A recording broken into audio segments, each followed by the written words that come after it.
Alhamdulillah, wassalatu wassalamu ala rasulillah, assalamu alaikum wa rahmatullah.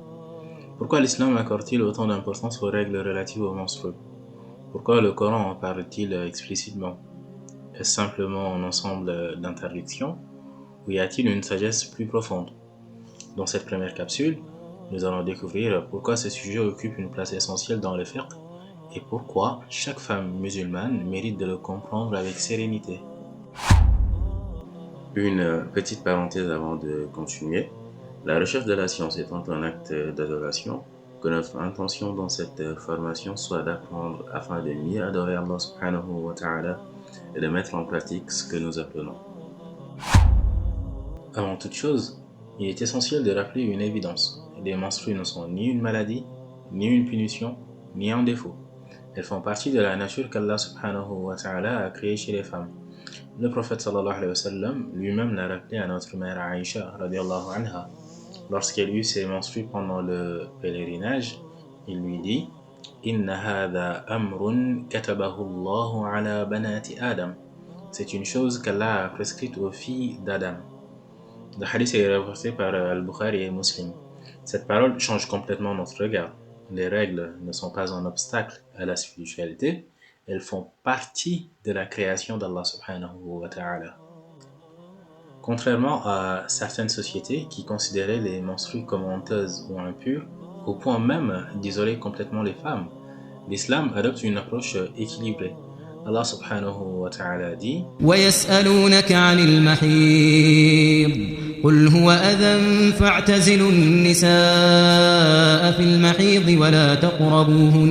ولا تقربوهن حتى يطهرن فإذا تطهرن فأتوهن من حيث أمركم الله إن الله يحب التوابين ويحب المتطهرين. Il t'interroge sur les menstrues, dit c'est un état de jeûne. Éloignez-vous donc des femmes pendant les menstrues et ne les approchez qu'après leur purification. Surat Baqarah, verset 222. Le fait que ce verset figure dans le Coran montre que les questions liées au corps, à la pureté et à la vie conjugale ont toute leur place dans l'enseignement religieux. En islam, il n'y a pas de sujet honteux, tabou, lorsqu'il s'agit d'apprendre sa religion avec pudeur. Les règles des menstrues influencent directement plusieurs actes d'adoration.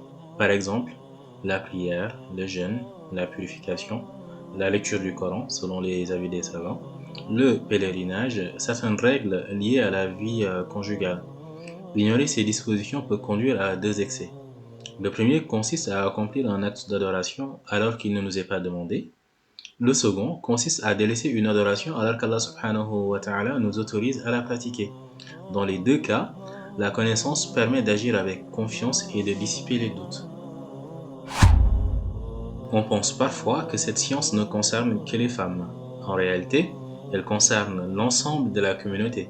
Les femmes en ont besoin pour pratiquer leur religion, certes, mais les maris aussi pour accompagner leurs épouses avec compréhension, les parents pour transmettre ces connaissances à leurs filles, les enseignants et les imams pour répondre avec justesse aux questions qui leur sont posées.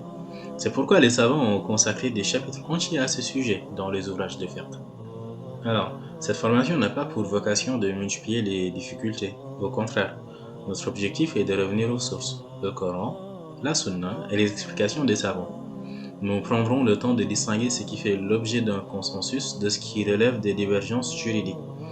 Chaque règle sera expliquée avec ses preuves, son contexte et lorsque cela est utile, sa sagesse.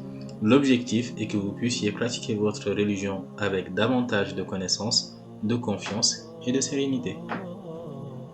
Et dans la prochaine capsule, Inch'Allah, nous étudierons le principal verset du Coran consacré aux menstrues, le verset 222 de la Sourate Al-Baqarah. Nous verrons ce qu'Allah subhanahu wa ta'ala y enseigne, le sens des termes employés et les principales règles que les savants en ont déduites. À très bientôt pour la suite de la formation, Inch'Allah. Barakallahu fiikum.